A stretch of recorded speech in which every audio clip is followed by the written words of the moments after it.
Alright mga katropa, good morning. Dito tayo ngayon sa Lapu-Lapu Grandstand dito sa General Headquarters Forces of the Philippines. At dito tayo sa ating final rehearsal ng ating National Reservist Week. Alright, for today's video mga katropa. Yan, dito po tayo. Maraming tropa dito mga katropa. Yan.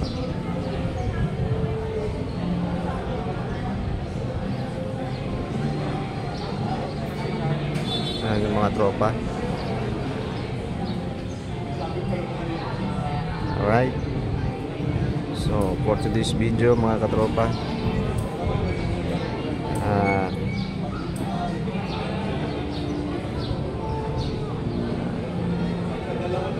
alright mga katropa, yan ang ating pasilip for today's video.